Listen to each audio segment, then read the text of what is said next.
Hello मेरे प्यारे साथियों। तो आज हम लोग बात करने वाले हैं क्लास 12 और 10 के लिए भी इम्पोर्टेंट है। आज हम लोग बात करेंगे व्याकरण के ऊपर, हिंदी व्याकरण।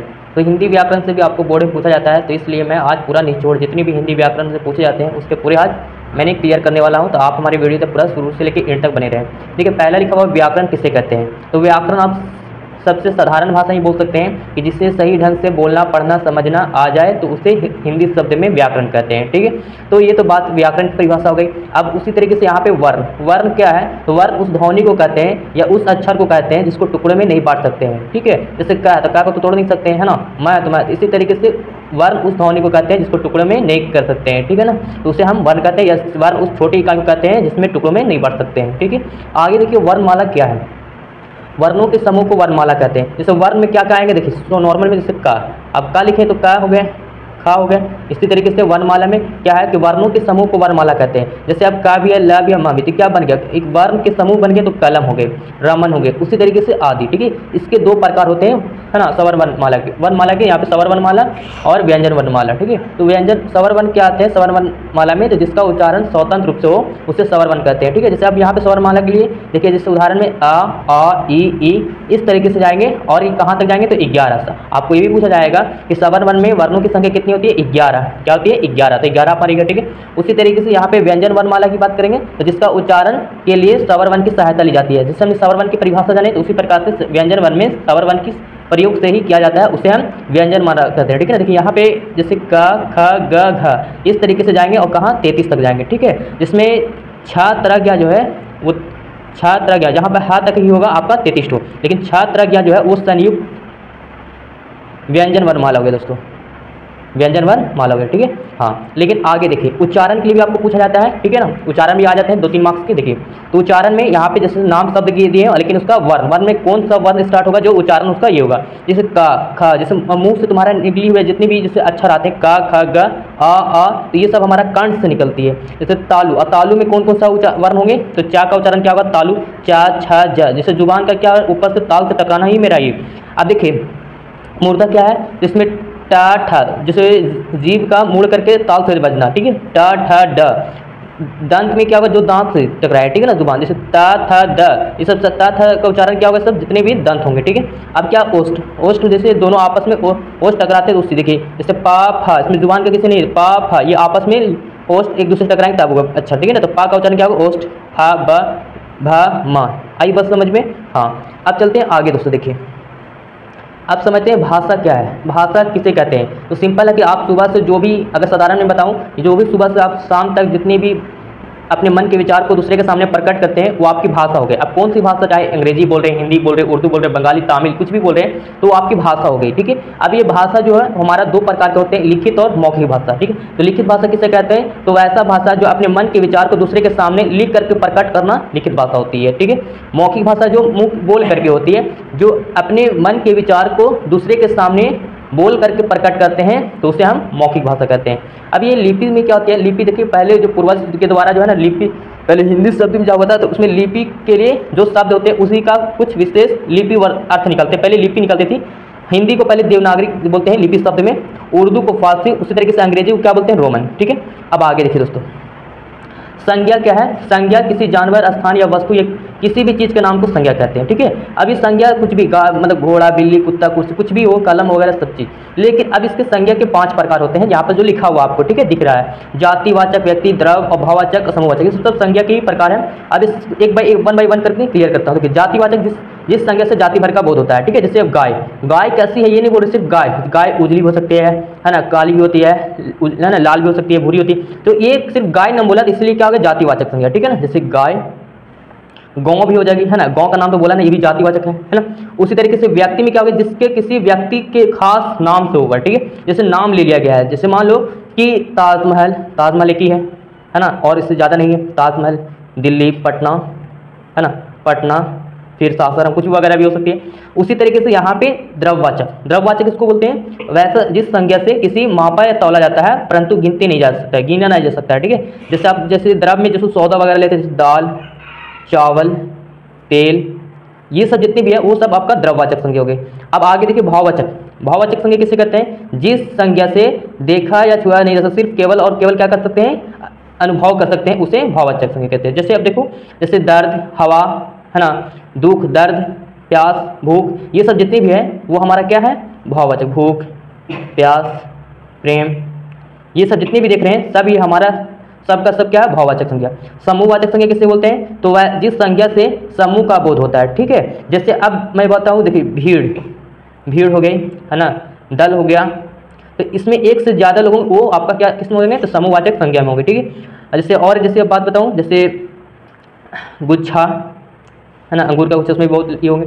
ये तो बात होगी। अब आगे चलते हैं दोस्तों। देखिए सर्वनाम क्या है, जो संज्ञा के बदले में प्रयोग होता है उसे हम क्या कहते हैं, सर्वनाम कहते हैं। ऐसे पूछेगा आपको सवाल कि जो संज्ञा सर्वनाम के बदले में, संज्ञा के बदले में जो प्रयोग होने वाला क्या कहलाता है, तो सर्वनाम। जो इस है, ये तो हो गया। इसके कितने प्रकार, देखिए कैसे कैसे आएंगे उदाहरण में भी। देखिए आप, वह, या वे लोग, तो इसमें ऐसे भी बताया जाएगा कि आप खेल रहे हैं या मैं भी रहे, तो इसमें मैं खेल रहा हूँ, तो इसमें मैं क्या है, तो सर्वनाम, जो सबसे पहले में लिखा रहता है। ठीक है, अब देखिए निश्चय, इसमें कुछ सर्वनाम के कुछ प्रकार होते हैं, तो 6 प्रकार, कितने होते हैं, 6 प्रकार। 6 प्रकार, इसके प्रकार वगैरह भी याद कर लेंगे तो आपका बेस्ट रहेंगे। ठीक है, तो निश्चयवाचक सर्वनाम क्या होगा, जिस सर्वनाम से कोई निश्चय का बोध होगा। ठीक है, आई बस समझ में। जैसे वह मेरा भाई है, वह है, इसमें सर्वनाम में आ रहा है, लेकिन क्या है, मेरा भाई, निश्चित है वो। ठीक है ना।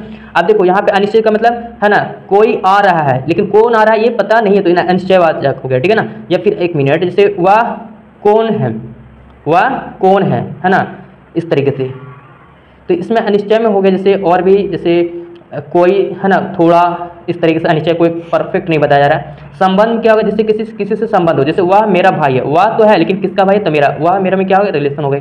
प्रश्नवाचक में क्या होगी, जिस संज्ञा में क्या होगी, जिसमें सर्वनाम से वो हमारा प्रश्न का बोध हो। जैसे क्या खाया, है ना, आप कौन हैं, आप कैसे हैं, तो ये सब जितने भी मतलब कहाँ, कब, कैसे, सब ये सब क्वेश्चन वर्ड आता है, वो हमारा क्या हो गया, प्रश्नवाचक। ठीक है ना। जैसे आप कहाँ हैं, तो ये क्या पूछा, प्रश्न आपको पूछा ना, प्रश्न, आप कहाँ हैं, तो ये उसी तरीके से यहाँ पे प्रश्न हो गया। अब पुरुषवाचक, जिसमें वह खेल रहा है, वह खेल रहा है, मतलब खेल रहा है, लेकिन कौन खेल रहा है, इसमें पुरुष का, खेल रही नहीं है, इसमें खेल रहा है। निर्जय, अब देखो निर्जय में क्या होगा, निर्जयवाचक में जिसमें किसी अपने खुद के लिए होना चाहिए, खुद का, जैसे मैं स्कूल खुद जाऊंगा, वह स्कूल में खुद वह स्कूल खुद जाएगा, इस तरीके से। ठीक है, आगे देखिए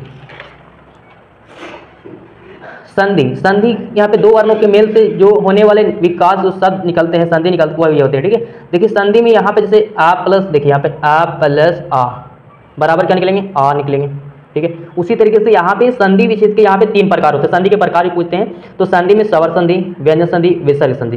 देखिए इसमें क्या होगा, स्वर संधि में वैसा संधि जिसमें दोनों स्वर अपने आपस में मिल करके जो विकास शब्द होंगे वो हमारा स्वर संधि। जैसे अब देखिए यहाँ पास, जैसे विद्यालय, विद्यालय में क्या होगा, विध, आ से आ में बदल जाएगा दोस्तों, क्या बदलेगा, आ में, तो आले, विद प्लस आले, उसी जैसे है ना, शौचालय तो शौच प्लस आले, इसी तरीके से होगी। ठीक है, ये तो बात होगी। अब व्यंजन संधि में क्या होगा, जिसमें क्या होगा, एक स्वर और दूसरा व्यंजन। स्वर में जैसे आई वाला, और व्यंजन में का, खा, कुछ वगैरह। ठीक है, जैसे अब यहाँ पे बोलते हैं दिगंबर, दिगंबर, तो इसको क्या बनाएंगे, दिक प्लस अंबर, दिक प्लस अंबर बनाएंगे। ठीक है, तो उसी तरीके से यहाँ पे काय से शुरू में क्या था, यहाँ पे इसमें आ रही है, इसमें क्या है, व्यंजन, तो इसमें क्या है, स्वर वन, व्यंजन वर्ग, तो इसमें दोनों आपस में निकाल रहे हैं ना, तो ये हो गए। आगे देखिए क्या है, विसर्ग संधि। विसर्ग संधि में जहाँ पे देखिए जैसे तप प्लस वन, अवन, तो क्या होगा, तपोवन, क्या होगा इसका, तपोहन। इसी तरीके से, है ना, जैसे अब ये मैं बात बताऊँ, देखिए जैसे आप मानते हैं, जैसे इसमें कुछ निकार भी आती है, जैसे बोलते हैं महेंद्र, तो महेंद्र है, तो देखिए यहाँ पे कैसे बनेंगे, तो ये महेंद्र में क्या होगी, तो इसमें आ प्लस, है ना, ए, तो क्या बनेंगे यहाँ पे ई का बनेंगे। ठीक है ना, उसी तरीके से यहाँ पे इसको क्या बनेंगे, महेंद्र, तो मतलब महान है, और क्या चीज़, इंद्र, तो यहाँ पे इस तरीके से बनेंगे। देवेंद्र है तो देव प्लस इंद्र होंगे, ई बनेंगे, देव प्लस इंद्र बनेंगे, किसका, तो भाई देवेंद्र का, किसका, देवेंद्र। ऐसे क्या, देव प्लस, इसमें आ मिला हुआ है तो इसमें ई मिला हुआ है, और दोनों मिलकर क्या लगाएंगे, एक की मात्रा लगाएंगे, क्या लगाएंगे, इसमें एक की मात्रा लगाएंगे ऐसे। ठीक है, आई बात समझ में। जैसे अब जैसे मान लीजिए, देखिए यहाँ पर लिखा हुआ है महेंद्र, महेंद्र को कैसे तोड़ेंगे, तो है ना, महा प्लस यहाँ पे इंद्र करेंगे, तो इसे इसमें दो आ और ई रहेंगे, आ प्लस ई रहेंगे या आ प्लस ई रहेंगे, तो दोनों में क्या लगेगी, ए लगेगी। ठीक है, ये तो बात होगी।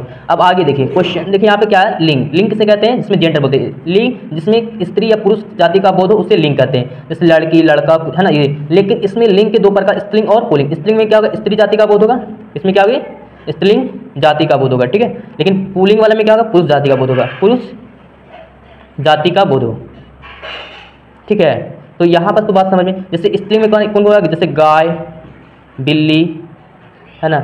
लेकिन उसी प्रकार इसमें जाति पुरुष वाले में क्या होगा, जैसे बैल, है ना, बैल हो गया, लड़का हो गया, है ना, जैसे भाई हो गया, है ना, इस तरीके से चचा हो गया, ये सब जितने भी हैं ये सब क्या पुल्लिंग। लेकिन कुछ निर्जुक से भी होते हैं, है ना, आ रही बात समझ में। देखिए जैसे मोती, मोती चमकीला है, तो क्या हो गया, पुल्लिंग हो जाएगी। तो देखिए तो उसको वाक बना करके पता कर ले सकते हैं आप। देखिए आगे देखिए प्रत्यय, प्रत्यय उपसर्ग क्या है, ठीक है। तो प्रत्यय और उपसर्ग पहले समझिए, उसके बाद प्रत्यय समझिए। उपसर्ग में क्या, ऊपर मतलब सबसे पहले वाला में देखिए, जो शब्दों में पहला वर्ण से मिलकर के बना हो उसे क्या बोलते हैं, उपसर्ग। जैसे प्रकाश, तब पर हो गया, तब काश बोल रहे हैं, इसीलिए पर हो गया इसमें, ठीक है। सुमार्ग मतलब सु और उसके बाद मार्ग, तो यहाँ पे सु हो गया, ठीक है, ये हमारा उपसर्ग। उसी तरीके से प्रत्यय में क्या होगा, जो शब्द में अंतिम वर्ण से मिलकर के बना हो, ठीक है। जैसे धार्मिक, तो धार्म हो गया, उसके बाद इक, धार्म इक, तो यहाँ पे इक बन गई। यहाँ पे पावन में देखो, तो इसको क्या तोड़ सकते हैं, पौ प्लस क्या होगी, ऐसे अन होगी, ठीक है ना। पावन तो मतलब पौ ये हो गया, आ में यहाँ पे लगा हुआ ना, तो यहाँ पे आ लगा के ना लगाएंगे, ठीक है ना, तो यहाँ पे पावन हो गया, ठीक है। आई बात समझ में, बिल्कुल। अब देखिए आगे चलते हैं दोस्तों। देखिए पर्यायवाची शब्द समझते हैं। देखिए वैसा शब्द जो समान अर्थ शब्द है ना, निकार या निकार होने वाले शब्द को क्या बोलते हैं, पर्यायवाची, मतलब जो समान शब्द बदलाने वाले शब्द को पर्यायवाची शब्द कहते हैं। जैसे अग्नि, अग्नि को आप क्या कह सकते हैं, पावक भी कह सकते हैं, अनिल कहते हैं, दहन कहते हैं, आदि हो गए, ठीक है। उसी तरीके से आंख का क्या होगा, नेत्र, लोचन, विलोचन, है ना, इस तरीके से। चीर मतलब कपड़ा को बोलते हैं, पट भी हो सकती है, वस्त्र भी होती है। आप हमें कमेंट बॉक्स में बताइएगा दोस्तों कि बादल का क्या होगा, बादल का क्या क्या बन सकते हैं, ठीक है ना। और पीछे से मैंने आपको यहाँ पर इस तरीके से बताया हमने, देखिए संज्ञा में बताएं इस तरीके से, इसमें बताइएगा कौन सा संज्ञा है, ठीक है। फूल आपका कौन सा संज्ञा है, फूल, ठीक है, फूल आपका कौन सा है, जाति, व्यक्ति, भाव, द्रव्य क्या होंगे, उस तरीके से बताना है, ठीक है। ये अब आगे देखिए विपरीतार्थक शब्द, तो मतलब उल्टा शब्द क्या होंगे, ठीक है। देखिए तो मतलब जो शब्द उल्टा शब्द निकालने वाले शब्दों को विपरीतार्थक शब्द कहलाते हैं। देखिए जैसे यहाँ पर स्वागत, स्वागत का क्या होगा, दुत्कार हो जाएगा, समान का अपमान होगा, आसान का कठिन हो जाएगा, तो ये सब उल्टा शब्द होगा। ऊंचा का नीचा, छोटा बड़ा, इस तरीके से हो गई, ठीक है। तो ये सब जितने भी दिख रहे हैं शब्द है उसके वो उल्टे शब्द बने हुए हैं, ठीक है। आगे देखिए वचन क्या है। देखिए वचन जिस वस्तु या प्राणी में संख्या का बोध हो, चाहे वस्तु से हो चाहे प्राणी से, जिसमें संख्या का बोध मतलब पता चलता है, तो उसको हम क्या बोलते हैं, वचन। वचन के दो प्रकार होते हैं, एक वचन और बहुवचन, ठीक है। जिसमें देखिए यहाँ पे क्या, एक वचन में जैसे जिस संज्ञा से क्या, जिस वस्तु या प्राणी से जिसमें एक का बोध होगा उसे एक वचन कहते हैं, ठीक है। जैसे उदाहरण के लिए जैसे मैं बता दूं, देखिए लड़का, लड़का, लड़की, ठीक है, ये सब एक वचन हो गए। लेकिन बहुवचन में क्या होगा, लड़का का लड़के, जहाँ पे आ की मात्रा रहे या न रहे उसमें एक की मात्रा लगाएगा। लड़की जैसे इधर मुड़ा रहेगा तो आपको इधर से उड़ा करके अय्या लगा देना, लड़कियाँ, ठीक है। जैसे अब उसी तरीके से पौधा है, तो पौधा का ये क्या हो जाएगा, पौधा एक वचन, ऐसी का बहुवचन बनाएंगे तो बताया था ना, आपका आ की मात्रा रहे या न रहे उसमें एक की मात्रा लगाना है, ठीक है ना। जैसे ताला का क्या बन जाएगा, ताले बन जाएगा, ठीक है ना, ताले। लेकिन कुछ ऐसा शब्द होते हैं जो बहुवचन के लिए कुछ अलग हो जाए, जैसे लता, लता का क्या हो जाएगा, लताएं हो जाएगी, ठीक है। रोटी, है ना, कथा का क्या हो जाएगा, कथाएं हो जाएगी। कुछ ऐसे होते हैं सब जिसमें ए वाला ई वाली मात्रा लगती है, ए, ठीक है ना, कथाएं, ठीक है। आई बात समझ में। देखिए अब चलते हैं आगे। देखिए क्या है, क्रिया। अब क्रिया, हाँ क्रिया क्या है, तो किसी काम करने या होने का समझा जाए तो उसे क्या कहते हैं, क्रिया। क्रिया मतलब काम का होना ही हमारा क्या कहलाता है, क्रिया कहलाता है। अब देखिए जैसे पढ़ना, लिखना, बोलना, जितने भी सब में लास्ट में ना क्रिया की पहचान है, इसमें ना आ जाए उसी हमारा क्या होगा, क्रिया। देखिए सब में ना है ना। अब देखिए इसमें क्रिया के दो प्रकार होते हैं, सक्रमक और एक अकर्मक। सक्रमक क्रिया का मतलब होता है जिसका क्रिया का फल कर्म पे पड़ेगा, और आक्रामक जिस क्रिया का फल कर्म पे ना पड़ेगा। इसमें सब्जेक्ट रहेगा, इसमें क्या होगी, ऑब्जेक्ट रहेगी, इसमें ऑब्जेक्ट नहीं रहेगी। जैसे मैं, जैसे बोलते हैं ना कि मैं खाता हूँ, मैं, जैसे मैं रोटी खाता हूँ, मैं रोटी खाता हूँ, तो इसमें देखिए मैं तो हूँ, खाने का काम कर रहा हूँ, काची रोटी, तो ये क्या हो गया, सक्रमक क्रिया। जैसे मैं खाता हूँ, क्या खाता है ये नहीं बताता, ये आक्रामक क्रिया हो जाता है, ठीक है ना। आदि वचन, जैसे मैं जाता हूँ, मैं जाता हूँ, तो क्या हो गया, कहाँ जा रहा है कोई पता नहीं है, इसीलिए आपका क्या हो गया, ये आक्रामक क्रिया हो गया, ठीक है। आगे देखिए, तो देखिए दोस्तों शब्दों में क्या कर आगे, शुद्ध और अशुद्धियाँ। शुद्ध मतलब सही, अशुद्ध मतलब गलतियाँ। तो जिसके यहाँ पे जिसका सही अर्थ निकल जाए उसे शुद्ध बोला जाता है। जैसे औषधि सही लिखा हुआ है, उसी तरह अशुद्धियाँ में जिसका अर्थ गलत निकल जाए, जैसे औषधि, जैसे औषधि नहीं होता बल्कि औषधि इस तरीके से लिखाता है। जो सही वाला शुद्ध और गलत वाला क्या होगा, अशुद्ध होता है, अशुद्धियाँ, ठीक है ना, बोल सकते हैं। अब उसी तरीके से विशेषण के बारे में जानेंगे, जो संज्ञा या सर्वनाम की विशेषता बतलाए उसे क्या कहते हैं, तो विशेषण कहते हैं। ये भी आपको पूछेगा कि जो संज्ञा सर्वनाम की विशेषता बताए उसे विशेषण। इसके कितने हैं, तो चार प्रकार होते हैं। तो जैसे गुणवाचक, संख्यावाचक, संबंधवाचक और सर्वनामिक। तो गुणवाचक किसमें होगा, जिसमें किसी गुण होता है, जिस संज्ञा जिस विशेषण से जिसमें गुण हो, जिसमें लंबा चौड़ा नाटा लंबा। जैसे आम खट्टा है, क्या इसमें है, आम खट्टा है, तो इसमें खट्टा क्या हो गया, गुण आ गया ना कि आम खट्टा है, तो इसमें क्या गुणवाचक विशेषण हो गया। संख्यावाचक किसमें हो गया जानेंगे, तो वैसा जिस विशेषण से जिसमें किसी संख्या का बोध होता है, ठीक है। जैसे अब यहाँ पे मेरे पास 10 रुपये है, उसके पास है ना 4 कलम है, तो इस तरीके से क्या है संख्या का बोध हो रहा है, ठीक है। आ रही बात समझ में, हाँ। लेकिन मैं बता दूं दोस्तों, इसमें संख्या में ही दो प्रकार थे, एक निश्चित की संख्या, अब एक अनिश्चित के लिए। तो निश्चित का मतलब संभव, मेरे पास 2 रुपया है, मेरे पास 10 है ना 10 केजी आलू है, या फिर मेरे पास 2 लीटर दूध है, तो ये सब क्या है निश्चित है। अनिश्चित के लिए मेरे पास थोड़ा है पैसा है, कितना पैसा, थोड़ा ज़्यादा कुछ, इस तरीके से अनिश्चित।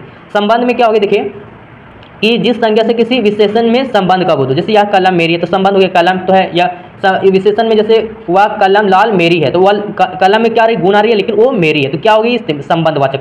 सर्वनामिक का मतलब होता है जो खुद के लिए है, जो ऐसा विषय जिसमें वह काम के लिए खुद होना चाहिए, जैसे वह काम के लिए मैं खुद करूँगा, जैसे है ना इस तरीके। देखिए अब आगे चलिए, देखिए कारक। कारक क्या है, देखिए संज्ञा या सर्वनाम से जिस रूप में उसका संबंध किसी दूसरे वाक्य से साथ जाहिर होता है उसे कारक कहते हैं। तो कारक इस तरीके से प्रकार हैं, 8 प्रकार होते हैं। कितने प्रकार होते हैं, 8, ठीक है। हाँ, तो इस 1 बाई 1 करके क्या करते हैं, क्लियर करते हैं, ठीक है। देखिए 1 में क्या करता कारक, मतलब जिस वैसा कारक जिसमें क्या होगा कार्य में पर ना पड़े, ठीक है। जैसे मैं खाता हूँ, मैं खाता हूँ, वह जाता है, वह खेलता है, क्या खेलता है कुछ वगैरह नहीं बात है, ठीक है। कारण में क्या, जैसे मैं खाता हूँ, मैं खाता हूँ, तो ये सब क्या खा रहा है ये बताया नहीं है। कारण में क्या होगा, जिस इसमें कारक होगा जिसमें किसी कार्य पर पड़ेगा, ठीक है, इसका फल। जैसे यहाँ पे देखो ना, जैसे मैं बोलता कि मैं पात्र लिखता हूँ, मैं पत्र लिखता हूँ, तो ये क्या हो रहा है, लिखने का काम कर रहा है, क्या चीज़, पत्र पे, तो ऑब्जेक्ट हो गया, है ना। तो ये कारण हो गया। अब कारण का मतलब क्या बोलेंगे, है ना, वैसा कारक जिसके द्वारा क्रिया हो जाता है। जैसे मतलब ना कि मैंने चाकू से सेब को काटा, ठीक है ना, चाकू को सेब को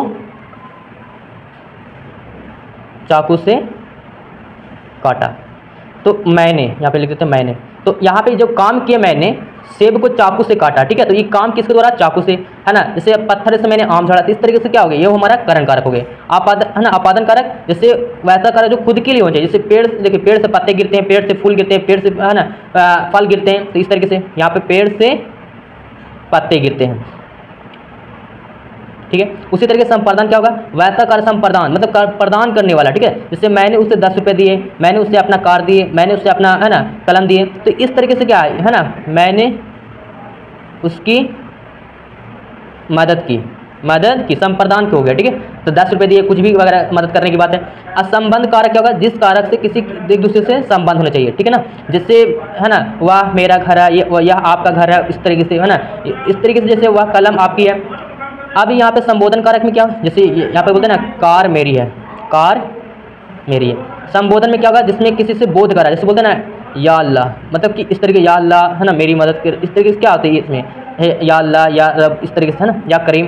तो अधिकरण में क्या होगा, जिसमें किसी, है ना, जिसमें आपका वाक्य में क्या आ जाएगा, वाक्य में आपका बीच में आ जाए या पर आ जाए। जैसे आपके घर पर 2 लोग आए हैं, मेरे घर पे 4 लोग आए हैं, मेरे घर में 2 लोग आए, तो इस तरीके से क्या आपका अधिकरण हो गया, ठीक है। आगे देखिए शब्द में क्या, देखिए शब्द क्या होती है, वैसा वर्णों से, है ना, बनाया गया शब्द हो जिसमें सार्थक भी हो और निर्थक भी। सार्थक में क्या होगा, जिसमें सही निकलता हो, और इसमें निर्थक में कोई गलत निकलता हो। जैसे अब बोलते हैं रोटी, तो इसमें क्या बोलेगा वोटी, तो बताओ रोटी सही है तो सार्थक और गलत है तो ये आई बस समझ में। जैसे अब बोलते हैं इसमें ना दाल, इसमें क्या बोल रहा है ना दाल, तो यहाँ पे क्या जाल, तो जाल थोड़ी बोलते हैं दाल बोलते, इस तरीके से, है ना।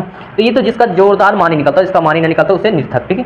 अब इस शब्द में 4 प्रकार होते हैं, तत्सम, तद्भव, देशज, विदेशज। तत्सम वैसा शब्द जो संस्कृति शब्द, है ना, संस्कृत से लिया गया शब्द को तत्सम शब्द कहते हैं। जिससे, ठीक है, जैसे बहुत सिंपल है, जैसे यहाँ पे कर्पूर, जैसे नॉर्मल है, देखिए कर्पूर, और ये तद्भव में जिसका संस्कृत से बिगड़े हुए शब्द को तद्भव कहते हैं। जैसे यहाँ पे कपूर बोले, ये कपूर है तो नॉर्मल बोलते हैं, लेकिन कर्पूर मतलब यहाँ पर कपूर या ऊपर में ऐसे दे दे चाहे नीचे दे दे, ऐसे करके ना। जैसे श्रीप, श्रीप है, इस सांप है, तो सांप हो गया, श्रीप हो गया, आई बस समझे। वही हमारे तत्सम हो गया, तद्भव हो गए। देशज में क्या, जो देश के अंदर बोले जाने वाले शब्द को देशज, विदेश मतलब अपने देश को छोड़ करके बोले जाने वाले शब्द को क्या बोलते हैं, विदेशज, ठीक है। जैसे हम बोलते हैं ना यहाँ पर क्या बोल सकते हैं, कुर्सी। अगला क्या बोलेगा, है ना, चेयर बोलेगा, इस तरीके से, है ना। और क्या बोल सकते हैं, चॉकलेट, चॉकलेट बोल सकता है ना, ये टॉफ़ी बोल सकती है ना। इस तरीके क्या हो गया, ये सब बहुत से हमारा देशज और विदेशज की पहचान कर सकते हैं इस तरीके से, ठीक है। अब आगे देखिए दोस्तों, समझते हैं काल। काल क्या है, मतलब टेंस को बोलते हैं। तो काल इसमें क्या है, देखिए जो समय के साथ, है ना, क्रिया किया जाए तो उसे काल कहते हैं। जैसे है ना, जैसे मैं खेलता हूँ, मैं खेलूंगा, वह खेलता था, इस तरीके से। तो ये सब क्या है, काल में ही हो रहे हैं। देखिए जो समय के साथ क्रिया हुआ, देखिए इसमें काल में 3 प्रकार, भूतकाल, वर्तमान काल, भविष्य काल। भूतकाल का मतलब होता है वैसा क्रिया जो बीता हुआ समय में काम किया गया हो, ठीक है। जैसे मैंने, है ना, मैंने पत्र लिखा, मैंने पत्र लिखा, भाई लिखा तो बीता हुआ समय, या मैंने पत्र लिखा था मतलब बीत गया समय वो, ठीक है। और वर्तमान में क्या होगा, जिस क्रिया से जो काम, समय के साथ जो काम किया जा रहा है उसे वर्तमान काल कहते हैं। जैसे जो बोलते हैं ना कि मैं, है ना, मैं पढ़ रहा हूँ या मैं लिख रहा हूँ, तो काम क्या है, लास्ट यही वर्तमान में हो रहा है, ठीक है। भविष्य काल का मतलब होता है जिसमें काल लास्ट में आएगा, गा गी आएगा, इसमें क्या रहेगा, हूँ रहेगा, इसमें था थी या आ भी रहेगा। आई बस समझिए, एकदम सिंपल है। और इसमें क्या रहेगा, है रहेंगे वर्तमान में, इसमें क्या रहेगा, गा गेगी रहेगी। जैसे मैं पढ़ूंगा, मैं लिखूंगा, मैं कल जाऊंगा, तो इसमें क्या है, इसमें ये पता चल रहा है कि भविष्य में आने वाले समय के साथ जो काम किया जाता है उसे भविष्य काल कहते हैं। अब देखिए अनेक शब्द के एक शब्द, देखिए यहाँ पे शब्द बहुत बड़े होंगे लेकिन उसका उत्तर क्या होंगे, एक शब्द में। देखिए जैसे यहाँ पे बोलते हैं ना, फेंक कर चलाने वाला क्या कहते हैं, हथियार को क्या कहते हैं, अस्त्र बोलते हैं। आई बस समझ में, हाँ। देखिए जो जल में जन्म लिया तो जलज हो गया, है ना, जो कभी न मरे तो अमर हो गया, है ना, इस तरीके से। उसी प्रकार से यहाँ पे समास आगे पढ़ेंगे, ठीक है। समास में क्या है, 2 वर्णों के मेल से बने शब्द को क्या बोलते हैं, समास कहते हैं, ठीक है। अब देखिए यहाँ पास क्या है, द्विगु समाज भी है, द्वंद्व समाज, तत्पुरुष समाज, कर्मधारय समाज, अवयव, है ना, अवयवी भी भावक समाज, तो और बहुवीरी समाज। तो द्विगु समाज कैसे समझेंगे, तो जिस समाज में किस पहला शब्द के गिनती की संख्या हो उसे द्विगु समाज। जैसे बोलते हैं ना चौराहा, मतलब चौराहा का मतलब 4 रास्ता, है ना। त्रिभुवन मतलब भावन है कितना, त्रि मतलब 3 है ना, 46, इस तरीके से, है ना। अब उसी तरीके से यहाँ पे दवन मतलब वैसा समाज जिसमें दोनों पद क्या हो, प्रधान हो। जैसे इसमें दाल देने के बाद यहाँ पे रोटी भी देगा, आसमान जमीन दे देगा आपको, ठीक है, आसमान जमीन, तो ये दोनों, ये जमीन भी आसमान पे, तो यहाँ पे डैश लगेगी या फिर, तो इससे हमको पता चल जाएगा कि ये दवन समाज का है, ठीक है। तत्पुरुष समाज में जिसमें किसी क्या होगा, जो पहला प्रधान ना होके पहला दोनों पद प्रधान बल्कि कोई तीसरा वगैरह होना चाहिए, ठीक। जैसे यहाँ पे देखो, जैसे कर्मवीर, कर्म करने वाला एक बहादुर, कर्मों में है, ठीक है ना। जैसे अब दानवीर, ये हो गया। कर्मधारय का मतलब जिसका कर्म योगशील हो, ठीक है। जैसे बोलते हैं ना जैसे दानवीर, राजवीर, ठीक है, आर्य बस में, तो ये सब ये हो गया। लेकिन अब यह विभाव समाज में क्या होगी, जिस समाज में आपको शुरू, है ना, शुरुआत में यथा से स्टार्ट हो, प्राति से, तो ये सब क्या होंगे शब्द में, वैसे समाज को, शब्द को क्या बोलेंगे, अभिभावक समाज। जैसे बोलते हैं यथाशक्ति, यथाशक्ति कौन सा होगी, ये हो गया, है ना। फिर क्या बोलते हैं यथाशक्ति, फिर प्रतिदिन, ये सब क्या हो गया, हमारा अभिभावक समाज, ठीक है। जिसमें प्रति या यथा लगा रहेगा तो वो हमारा अभिभावक। बहुवीरी समाज किसको बोलते हैं, वैसा समाज जो दोनों पद प्रधान नहीं बल्कि कोई अपना तीसरा कोई अलग से क्या बना लेता है, पर समाज में क्या प्रधान बन जाता है। मतलब देखो जैसे क्या बताऊँ, देखो यहाँ पे या फिर ऐसे बोले कि बहुवीरी समाज जो पर्यायवाची शब्द से लिया गया कुछ शब्द ऐसा है जिसे हम बहुवीरी समाज कहते हैं। जैसे चक्र, पानी भी हो गए, पानी को भी बोलते हैं ना, या फिर दशानन, दशानन मतलब रावण को बोलते हैं 10 मूड़ी वाले, है ना, आ रही बात समझ में। उसी प्रकार से यहाँ पे क्या बोलते हैं, जैसे गणेश, है ना, गजानन हो गया, गजानन हाथी का बना हुआ। तो इस तरीके से क्या जितने भी पर्यायवाची शब्द के रूप में आ रहा है वो आपका बहुवीरी समाज में आती है, ठीक है। आगे चलते हैं, देखिए अब हमारा क्या है, निबंध। निबंध कैसे, देखिए यहाँ पे निबंध भी आपको 10 मार्क्स का पूछे जाते हैं, चाहे आपको कोरोना पे दे दे, प्रदूषण को कम करने का उपाय कैसा है, पर्यावरण के त्यौहार पे, तो आप किस तरीके से लिखेंगे। कोरोना वायरस लिखेंगे तो भाई कोरोना वायरस की पूरा खूबियाँ बता दिए क्या है। कोरोना वायरस एक खतरनाक गैस के रूप में पाया जाने वाला है ना, लोगों के लिए रोचक बीमारी होती है जो सांस लेने पर होती है। इसे मतलब कि बहुत लोग खतरे में पड़ जाती है, इसके जानलेवा भी हो सकती है। तो इस तरीके से बहुत मतलब कुछ भी लिख सकते हैं कोरोना वायरस के बारे में जो उसकी होती है, ठीक है। आ रही बात समझिए, उसके लक्षण भी बहुत अच्छे ठीक नहीं होते हैं। तो इस तरीके से कोरोना वायरस लिखना। प्रदूषण को कम करने के लिए क्या जानते हैं कि प्रदूषण दिन में दिन धरती पर क्या हो जाते हैं, प्रदूषण ज़्यादा फैल रहे हैं। ये ज़्यादातर वाहनों में गाड़ी छकड़ा मतलब गाड़ी वगैरह जो जितने चल रही है उससे क्या धुआं निकलती है तो वो पर्यावरण को प्रदूषित करती है। यहाँ तक कि प्रदूषित जो होता है हमारे जल में भी होता है, हवा में भी होती है ना, ध्वनि में भी होती है। तो सब ये सब क्या प्रदूषण। तो प्रदूषण को कम करने के लिए हमें वाहन का कम मतलब उपयोग करना चाहिए, है ना, और कचड़ों को इधर उधर नहीं फेंकना चाहिए। तो इस तरीके से क्या प्रदूषण को हम लोग कर सकते हैं, या पर्यावरण पर भी लिख सकते हैं आप, या त्यौहार पर भी कोई त्यौहार वगैरह आ गया तो ठीक है।